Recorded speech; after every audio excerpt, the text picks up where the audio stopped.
G'day listeners and welcome to another episode of the Scouting Australia podcast powered by School of Property Education course.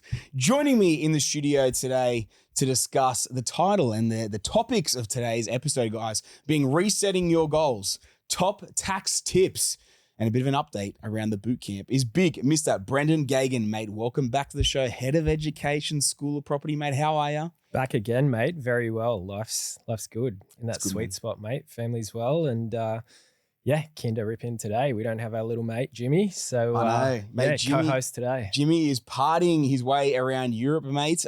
He's going to be back in a few weeks for the round table, but man, I thought it was prudent timing to get together in the studio for a bit of a chat around resetting your goals. You know, heading into the mid-year, heading into end of financial year for the rest of 2025, and then obviously top tax tips as well, man, which is obviously a really important thing heading into the end of the financial year before June 30, making sure you're making those correct decisions to maximize, as much as possible what you can in your own portfolio, especially from a cash flow with where interest rates are right now, maximizing everything that we can to get the biggest deductions that we can heading into the end of financial year, man. So, mate, keen to rip in and bang out a short, snappy one with you today. Yeah, absolutely. June, always the flavor of the month is tax, saving tax, all those. So yeah, keen to help the listeners out with a few tips and tricks. I've spoken with my accountant on Friday. And mate, got some good findings there. So beautiful. Yeah, keen to share those too. Love it, mate. Love it, man. Let's kick off firstly with resetting your goals. Now, man, I've always been one that loves a mid-year reset. It gives you a bit of a chance to reflect on what you've done so far this year. We're in 2025, or in June 2025. We obviously can look back at 2024 as well. Have a look at the performance, how we did with our goals, but then really assessing the goals and the targets that we had for this year being 2025. And man, how are we sitting? How are we tracking along with those? Are we falling behind? Are we in front of our goals? Do we look like we're going to hit them? Man, I love sort of doing that mid-year reset because it really gives you a temp check on how you're traveling. Man, what are your thoughts around this? Yeah, absolutely. I this time of the year is kind of my favorite time. I love to kind of look back on what were my goals. Did I achieve them? And then if I did, well, what were the biggest contributors that I did to achieve them? Mm-hmm. And then also on the flip side of the coin, like maybe there's some goals that I haven't quite achieved yet and what sort of held me back from achieving them that year, assess and then reevaluate and okay, well, how do I rectify that moving forward for this year? So when I hit end of financial year next year, those goals are taken care of as well. So it's a really, really cool time of the year. Man, talk to me about your goals for this year, if you don't mind sharing. Like how are you tracking for your goals? Yeah, actually, it's so funny. And I find it every single year. Like I like to start the year off. I was speaking with you about a book or audio book. I like personal development, but Simon Sinek, Start With Why. Yeah. My wife and I, Mel, we assess our goals and we set them at the start of the year, the financial year, after we speak to our accountant. And mate, we hit all of our goals pretty much this year. But we had a pretty profound conversation with our broker just recently about what we can do moving forward for this financial year. And mate, it's quite big, our goals, and they're very, very achievable. So I think from our standpoint, it's been a successful year, financially, health-wise as well. Mindset, it's not always, obviously the listeners, we want to talk about property and stuff like that, but from health, family, everything like that, the goals have been ticked off. That's good, man. That's good. And I think it's an important thing to note and to take into account as well, because property is one thing, but obviously your life and making sure you're enjoying your life at the same time as well is super, super important. And man, what I think is really cool, and I discussed this with Jimmy whenever it was that we recorded that podcast in the primary residence as well. Man, it's like so much of the journey when you fully commit to this is around, maximizing everything you can do to scale your portfolio and build your portfolio and stuff. But it doesn't mean you can't enjoy yourself on the journey along the way. But I think it's always just like realizing what's within reason. But there's absolutely no reason as to why you can't assess, okay, well, what would I also like to do if my property goals are X, my family goals are this, or my, travel goals, lifestyle goals, whatever. It's like, okay, so well, what are those other goals that are in there as well? So you can still enjoy it while you go through it. But how can we maybe, if you're trying to aggressively accumulate, what's potentially like budget friendly options where I can still have maybe my 1 or 2 holidays a year, whatever it is, but maybe it's just in Australia or it's NZ or it's Fiji or something instead of being like Europe, or, you know, is it parking it for a year and just coming to the Goldie? You know what I mean? Like changing little things like that, that can still, man, give you those great lifestyle benefits and still be able to enjoy yourself, but also, you know, be able to move through and build a portfolio too. And so, man, that's why I like them, man, because so often, this style of thinking, man, can still keep you moving forward in the property goals, but you're taking the whole holistic picture into the account. Because what I found, and I found this even with myself personally, you can reach a point of burnout if all you're doing is just go, whether it's work or portfolio or whatever. And that's great. You've got to have those little recharges in there and those little resets in there too. Almost as like those little wins along the way. And I think it's super, super important, man. I know personally for myself, even in the journey of building the portfolio, 7 years without travel. And then when I started the business and like I barely traveled for like 3-4, you know what I mean? Like I wasn't doing that much from that end. Yep. You kind of reach these little burnout points. So I think it's, man, I think that point there of like family and lifestyle goals as well being in there, just formulating them relevant to what your property goals are as well. But man, I think that's super, super key. But I love these mid-year resets because you can do it's really clear, like, okay, sweet. How many goals, you know, how many properties do you want to acquire this year? Well, I wanted to buy 2. Or I wanted to buy 4. It's okay. Okay, sweet. We're at the midpoint of this year. How many have you got in the portfolio? How many have you actually bought? How much of that deposit for the first property have you saved? You know, are you halfway there? Are you over halfway there? Like how are you actually tracking for this time of year to give you that real reality check? Are you doing enough? Are you kidding yourself? Or are you killing it? Are you doing really well? Or are you nicely on track? And I think it's a great reset, because if you're killing and you're way in front, maybe you said, I'm going to buy 1 property this year and you've bought 2. It's like, okay, well, were your goals potentially too small for what your capability is? Because at the same time, I love setting goals that test me, always test me. Like, I like to set those style of goals rather than something that I know I can hit. Yep. Almost like those overreaching targets. Because so often when you do it and then you put the correct pieces into the place, you can so often actually be able to hit it as well. So, yeah, man, just to sort of round out on that goals and the resetting the goal side of things, I think this is a really, really important time of year. If those of you listeners that haven't, you know, kind of gone through this before, or really thought about it as well, it's a great time of year to do that reset, do that check, you know, check on those goals, and then obviously, you know, make the plans forward from here as to what you want to do. Absolutely. And I really like to look back at the lessons that I've learned throughout that year as well. And like I teach my kids this as well, like they play a lot of sport. And last year, my eldest daughter, Georgia, so she played Div 1 soccer. You love your soccer, Sammy. And I'm always teaching them about mindset and how they show up. So on the weekend, they played, Georgia played 2 games, right? So they played a top team on the weekend. She's been moved up. She's 13, moved up to under 15s, representative. Played a top team, and it was kind of 1-1 with about 10 minutes to go. And she scored top corner, great goal.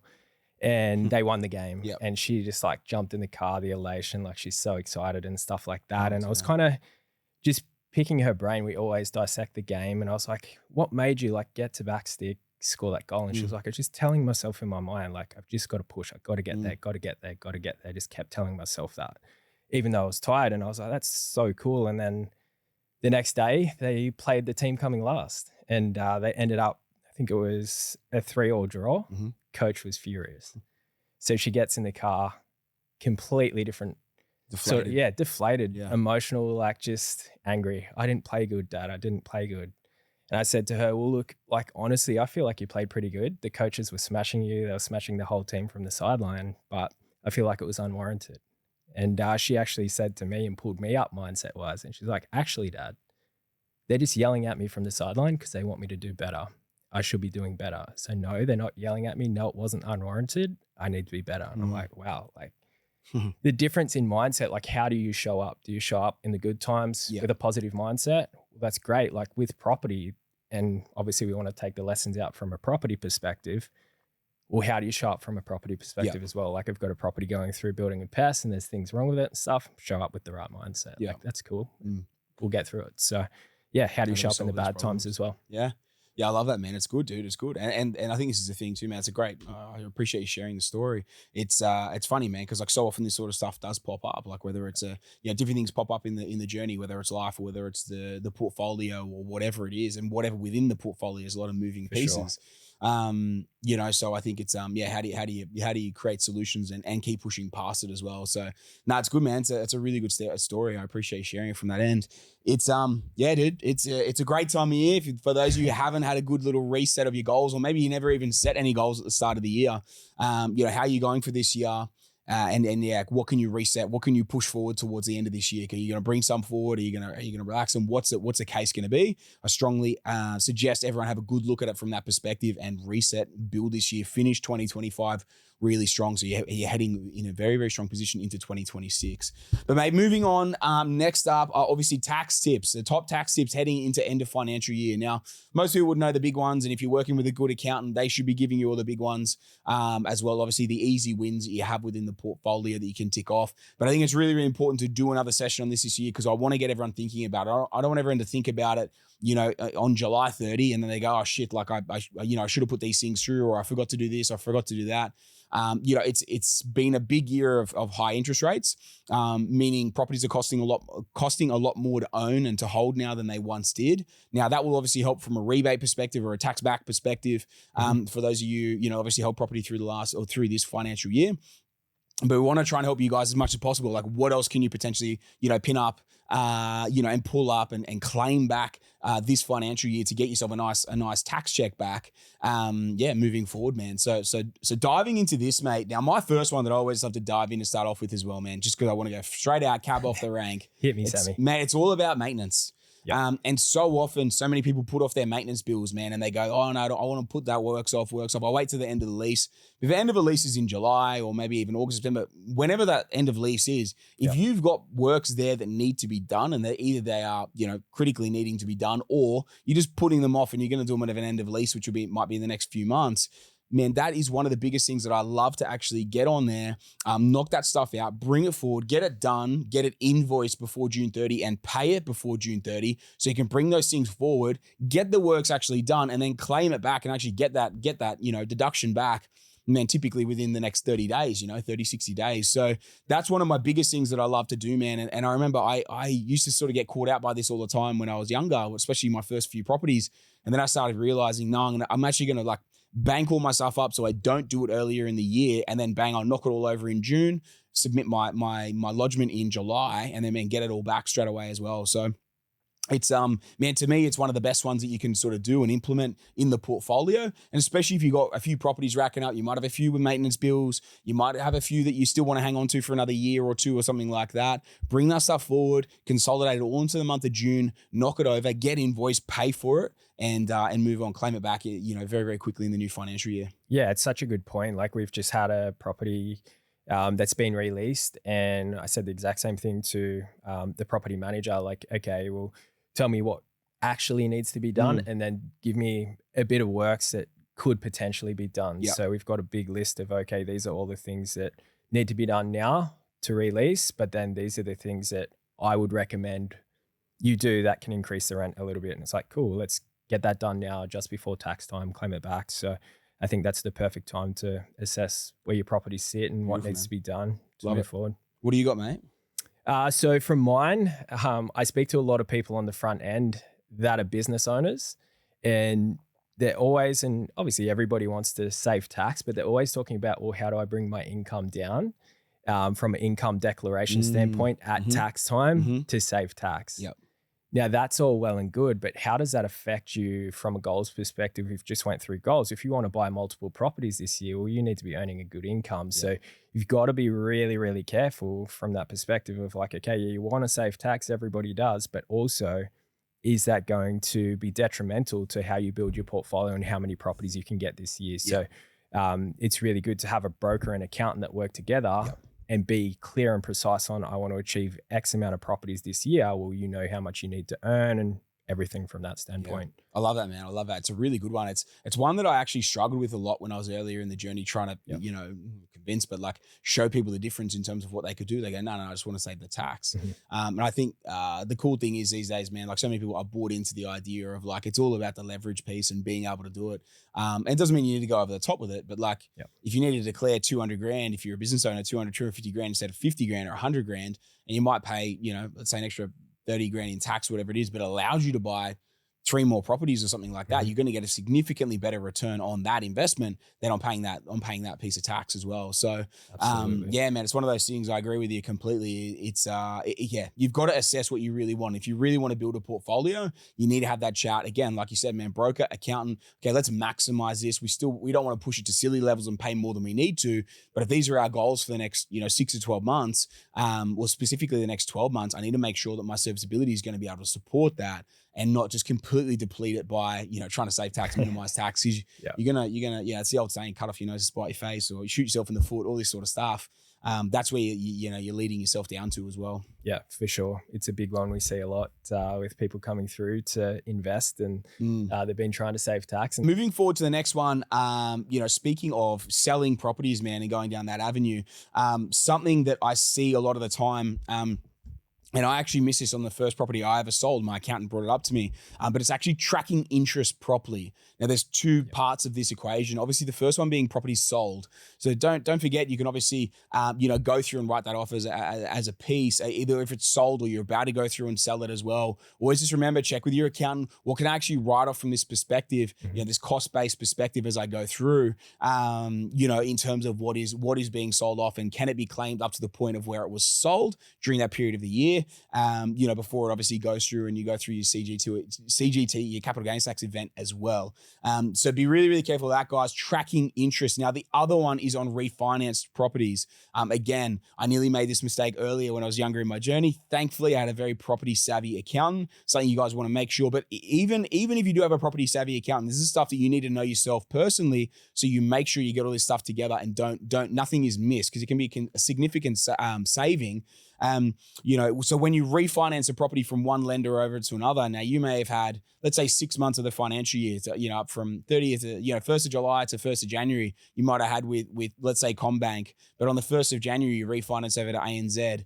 And then, because that loan has been discharged, they don't send you an end of financial year statement. A lot of people forget to go back and get that one. It could even be just 2 or 3 months. So it may not be a significant amount at that point, but, what you find, especially if you've got a larger portfolio, that stuff will stack. Yes. Right? It will start to stack up. So always, always, always check what you've got from an actual refinance perspective. What loans were there prior to? Make sure you're not missing those repayments, because again, especially if you start building a bigger portfolio, or even as a smaller portfolio, but obviously you need and you want that cash back, make sure you're going back and checking the actual loan that was discharged. And if you get those discharge papers, add that into like an end of financial year folder, whether it's discharge papers or an email relating to the discharge and the total amount of interest paid that financial year. Make sure you hang on to that, keep it all together, and use it to also claim at tax time as well. You want to make sure you're maximizing and claiming every bit that you can of this. Now, Brenda, I'm going to just jump onto one thing real quick there. Actually, you have anything you want to throw in on that? No, I think, like, to piggyback off that a little bit, I was going to ask you the question of, like, you've got obviously quite a substantial portfolio from a depreciation schedule perspective, finding the right quantities, surveyors and stuff like that. Where do you kind of go with your portfolio from that perspective? Yeah, so for myself personally, man, I used to use a few different companies, but these days I always use MCG QS, a big Mike Mortlock, Magic Mike that jumps on here every once in a bit as well. Legend. Man, I've always used Mikey as a champion. I've probably used him now for 6-7 years, something like that. So Mike's a good bloke. They also charge very competitively for what they do. They're also extremely comprehensive reports. APS takes no clips or comms or anything from or Scouting Australia podcast from them. I've just been using Mike personally for myself for many, many years, but it's a good point, man. And I think like these days, obviously a few legislative changes came in a few years ago around unrenovated properties or old renovations and different things like that. What I'd say is contact the team at MCGQS, have a chat to them about it, regardless of condition. They can just check the property for you anyway, and you can let them know anything that's been done. But specifically, if you've bought a property, renovated or renovated it yourself, you've done a new build. So anyone that's maybe gone and bought a house and land package, all right, well, that's a story for another podcast, but you've probably got really good depreciation available to you as well with that. If you've gone and built a granny flat, whether that's with APS or you've gone and done it yourself or whatever, new builds in particular and renovations, but new builds in particular, you want to make sure you're getting your depreciation report, especially if you're something like a granny flat, because that's a deal you're probably going to hold forever. So you want to make sure you're claiming that and getting that write-off, especially the first 3 to 5 years are going to be really, really strong. And then it'll just go back to the capital base and the actual construction method that's going to be within there. So you're still going to be able to claim, your piece of that too. So make sure you're claiming that. But one of the big ones, man, that we probably never run through in previous years is actually commercial. So commercial depreciation is very, very strong. And I've witnessed this myself with depreciation reports that I've gotten the last couple of years on my own commercial deals. Man, so often, like, so much of the actual value in it is in the construction piece of what you've got. And so often it's literally just the construction materials. So you're able to write off a huge amount of it, because so often in residential properties, your plant and equipment gets written off so quickly. Yes. In the first couple of years, you usually max out fully at 5 years. Whereas so often, your commercial properties are literally the shell. And so you're able to claim almost the entire thing from a build perspective. But especially when you do new refits and stuff, like I just refitted a few offices that I've got. We had a medical center, did a refit on one of those as well in terms of one of the suites there. The write-offs that you're able to get on some of these things. And again, commercials, property that you should be or intending to hold forever. So they're really, really strong assets to be able to go in there and depreciate, and obviously be able to write that off the positive cash flow that you're going to be getting on those assets too, man. So a lot of people don't think about it with kind of the commercial front as well, but man, especially those new builds, the new renos, new grannies, and the commercial, they're definitely things you want to make sure.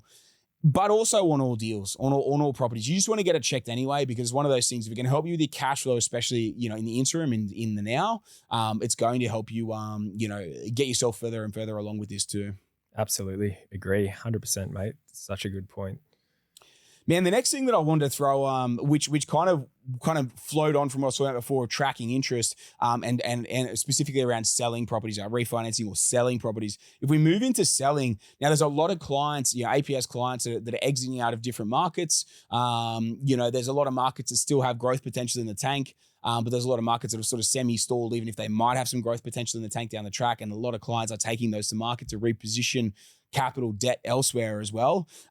What I want to remind everyone of, both now with new properties that you're buying, but especially going through and selling anything now, try and get ahead of the things that you're going to need for sale. Now, a lot of people forget that when you first buy a property, obviously you've got stamp duty gets added to the cost base, but a lot of people forget to pull up the settlement statement. Now, the settlement statement will have a lot of your ancillary costs immediately and initially that a lot of people forget about. And so these are costs that you'll pay on the upfront. Stamp duty is a big one that most people don't miss, but even little things like your lawyer stuff, if you did, registered title, title insurance, all that sort of stuff, all the different little things that add up, your PEXA fees, all that sort of stuff, man, it all adds up to like a few grand. Obviously, on top of it being the stamp duty component as well, everything is pretty much labeled and detailed out in that too. Now, something that I would suggest for anyone that's out there that is especially buying property now, I would almost have a folder that you could set up that's like a cost-based folder for a specific property. So when you go to sell it, you've literally got your cost-based folder there to throw everything in that. Especially like all that sort of stuff on the front end. You might have building and pests. You may have needed a structural engineer, or you may have done some renovations pre it being actually available to rent, especially if there's structural issues with it. You may not have actually been able to put it up online. So some of that stuff may be more under capital expenditure rather than something that was claimable over the long term. So you just want to put everything in there to make sure you don't lose it, because they're big costs, and especially when you have a big sale event on the back end.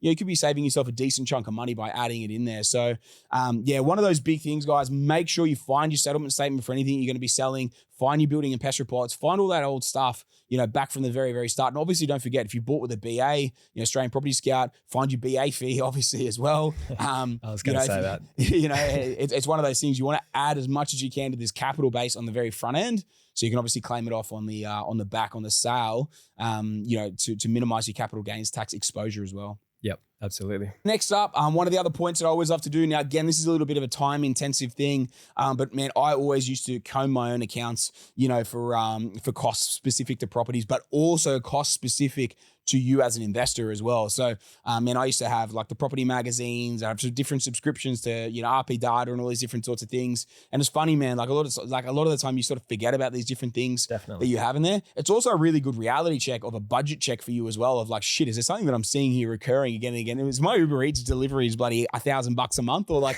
what's going on here? So it can be a double-edged sword in a good way, of obviously finding things that, again, you can claim that year.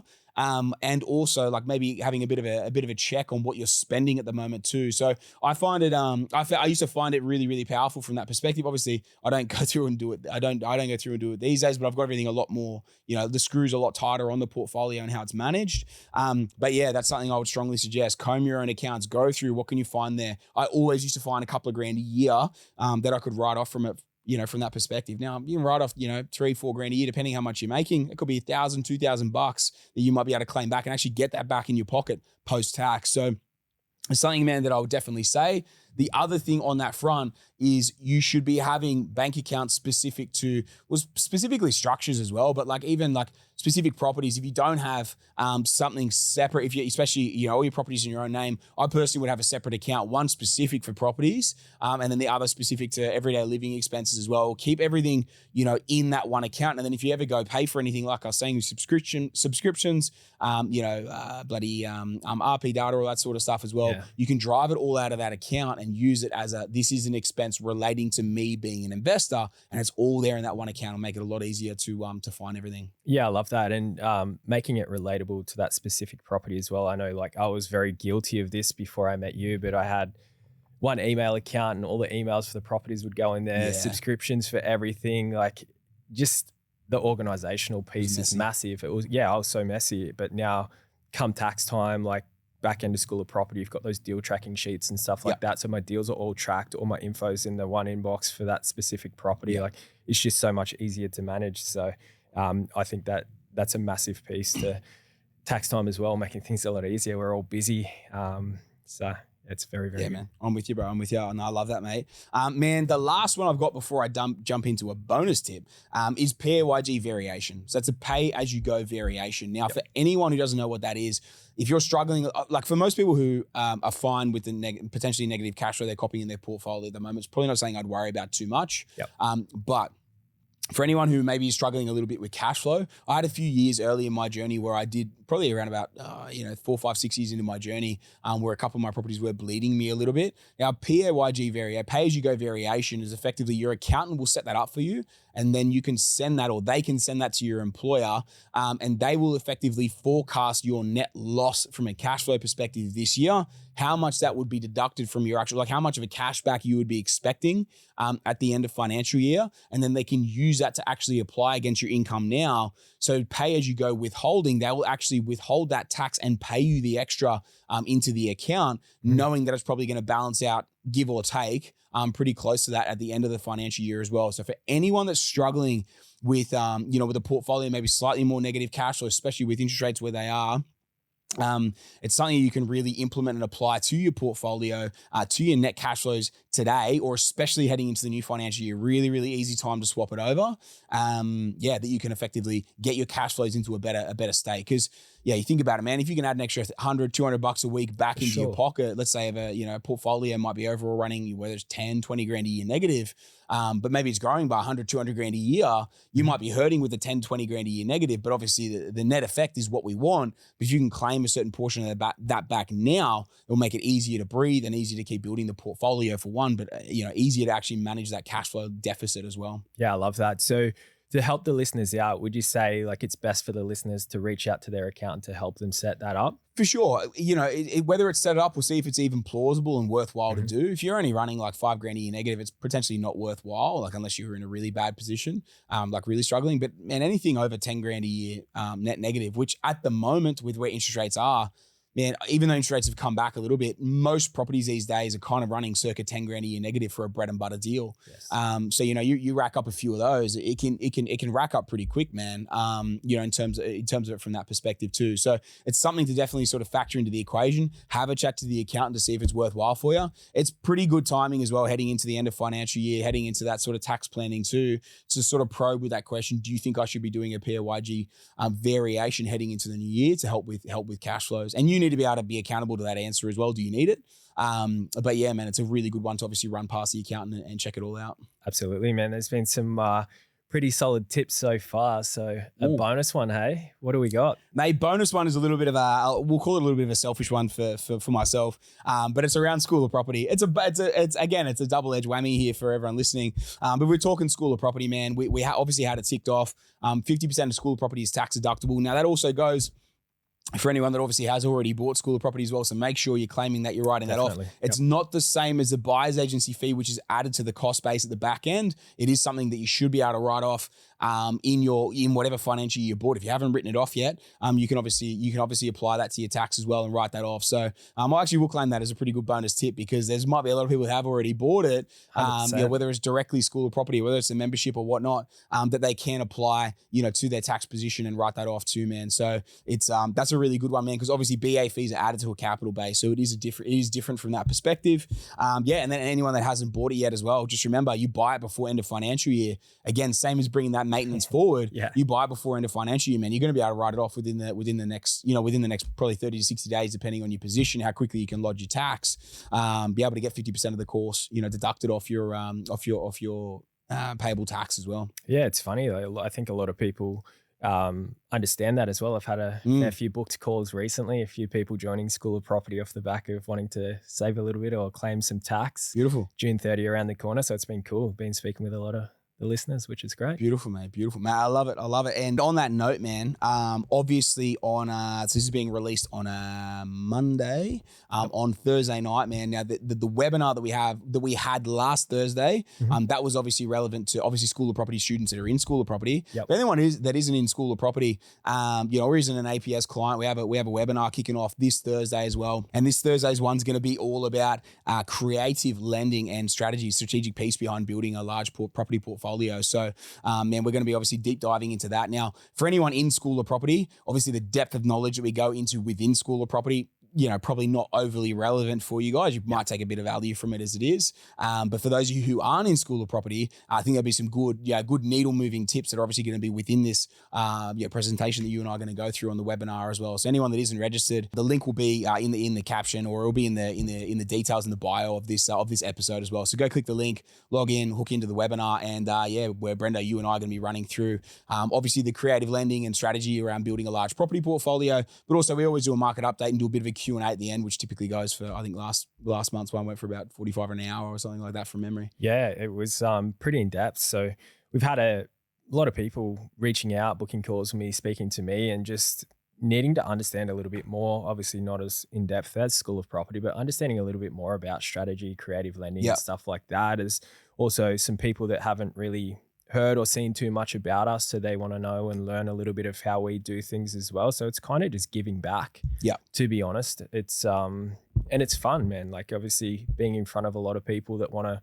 push the needle, they don't kind of know what's possible for them at the moment. They've never really been exposed to creative lending or strategy before, and it's like you can see the light bulb go off in their mind when we kind of explain it to them, and they're like, that's how Ella, Bailey, like those guys on the podcast have been able to build a decent sized portfolio, hit some goals. I get it now. So it's just kind of connecting the dots for them a little bit. Yeah, awesome, man. No, I love it, dude. I love it, man. I'm looking forward to it. It's last month's one was awesome. Obviously, we did the actual internal School of Property webinar last Thursday as well, or it was last night. We're recording this on a Friday, so it was last night.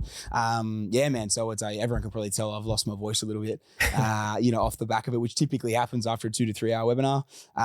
But yeah, man, it's cool. I'm looking forward to obviously what's dropping this week as well, man, and obviously jumping on that with you too, man. So beautiful, man. Now, look, man, moving forward and wrapping up, obviously, on the piece around School of Property, talking about School of Property as well. We've obviously got the School of Property Bootcamp. We announced it about a month ago.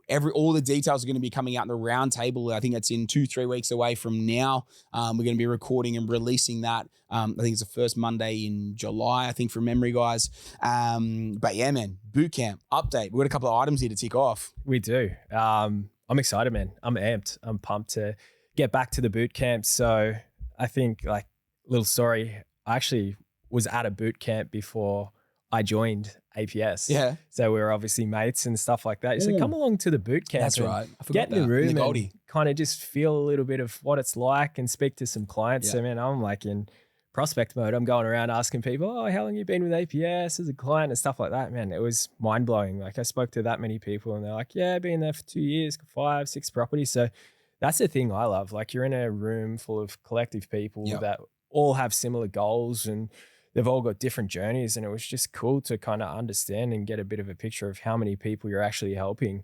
and what scale, like mission 500 people on the stage by 2030. I can tell you now, there's a lot of people in that room that are well on their way to that stage. It's just phenomenal. And that's kind of what got me across the line. I'm like, yeah, I want to work here. Like, this is sick. So, man, that was funny too, because that was a GC one. Kellen, the producer, and I threw it together in about 6 weeks. Had no idea what we're doing, just launched a date and go, yeah, we're doing this. Man, 450 people in the room. That was out. That was the first one 6 weeks out. And that was a GC, which isn't the easiest place in the world to get to for a lot of Australia. And then, yeah, man, the Sydney one last year, obviously the 700 plus people in that one as well, man. So that was down in Sydney. That was hectic. So, mate, it's awesome, man. I'm really looking forward to it. Obviously, we're gonna have the summit on the Saturday. We're gonna have the boot camp on the Sunday. All details to be released in the next 2 to 3 weeks. Yep. At that end of financial year round table that we're gonna have the crew on as well, man. So super pumped for that, man. And speaking of tax, to throw a couple little teasers out there as well, man, we're gonna have obviously my personal accountant. He always jumps on, does a little bit of a segment, but people always froth when we jump on with my accountant and do those. It's funny, that summit that you're talking about, man, we ran through so many hectic things on that day, and yet 50% of the feedback was that the session that I did with my accountant on the day was actually something they took the most value away from and took a lot out of as well, man. So many different like implementable sort of strategies that will come off the back of it, and that so many people will get to implement into their own portfolio as well, man. So I'm pumped to get him back on the stage, and he frosts it, man. He loves it. He's a weapon. I had a meeting with him on Friday, and just he kind of restructured a few things, 2 to 3 things for me, and like the needle movers that he created off the back of those 3 things he implemented from a tax perspective, buying more properties this year perspective as well,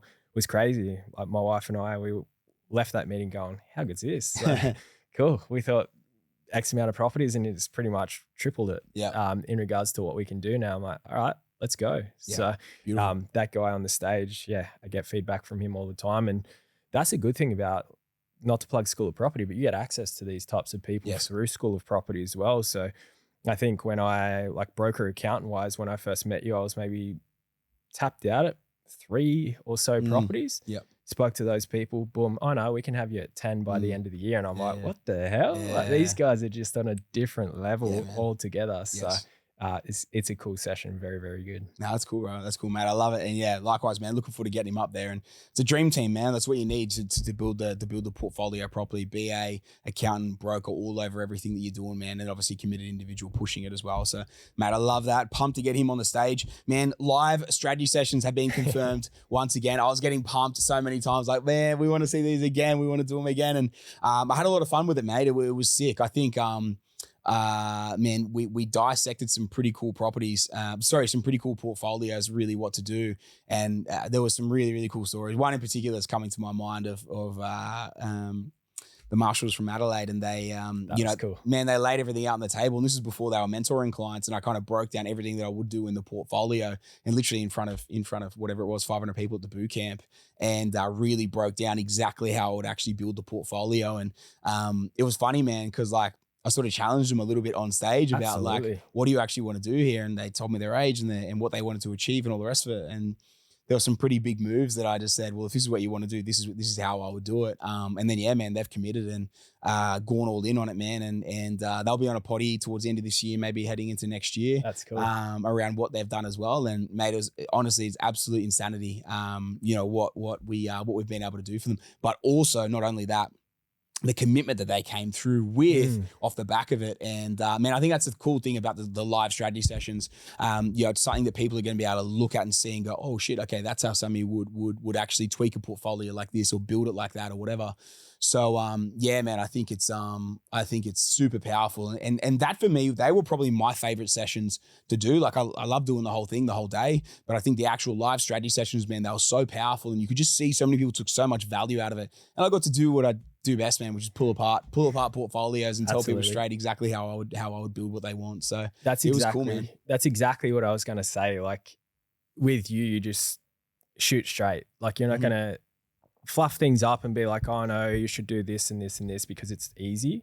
Like you had a tough conversation with the marshals. Like it was like, okay, well, you've told me this is what you want. Well, I'm going to tell you exactly what you need to do. And obviously there was some things there that wouldn't have been easy to do. So good on them, firstly, for obviously taking that on board and being like, okay, well, yeah, we need to make a few tough decisions. The principal plays, like things like that.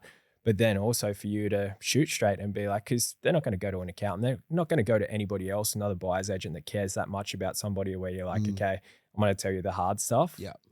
People like to sugarcoat things and say, no, you don't have to do that. Just do it this way. And maybe it wouldn't have got them to where they wanted to go, because with their age and stuff like that, they've only got a handicap. They've got a certain window Yeah. that they can make it in. So it's like, cool. Well, if you want to make it in that period, this is what we got to do.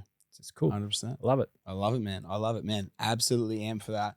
And man, to round out, we're going to be doing a commercial masterclass as well with the APS valuer, head of valuations, a commercial beast. And obviously APS is head of commercial as well. And obviously myself on stage, man, doing a commercial masterclass, man, running through everything to do with that from that perspective. We're going to be crunching some real deals on stage as well, showing some different things that we've done, some different strategies, some different things that need to be taken into account and implemented within the overall strategy as well, how to get into different deals, man. How to get in with a certain amount of cash, with no cash, obviously with limited borrowing as well. So it's going to be cool, man, to kind of break that down and go through a lot of different things on stage with a lot of people in front of us, man, in the room. And man, really lay out the land of what we've done in 2025 in particular in the commercial space as well, which has been exciting, man. It's been exciting, adding some of these absolutely cracker deals into clients' portfolios as well, man. So it's cool, man. It's exciting. I love it. I get a lot of people on the front end. Hey, when are you guys going to do a little bit on commercial? When Sammy going to talk a little bit more about commercial? Guys, you have it. Summit Bootcamp. That's where we'll talk about it a little bit more. But that's what I had on my list, the real deals. That was kind of super eye-opening before I'd become a client. Like I became a client, obviously, before I jumped in and started working here. And those real deals, me as a builder, developer, flipping a few properties and stuff like that, I was looking at those real deals going, man, like they're crazy. Like there's some really, really good deals in there, good locations, stuff like that. So I think that kind of just unlocks the goals. We were talking about the goals a little bit earlier. If you're getting in the right locations, you're getting the right deals, well, you can do a lot more. You can stretch that portfolio a lot more. So that was a big eye opener for me too.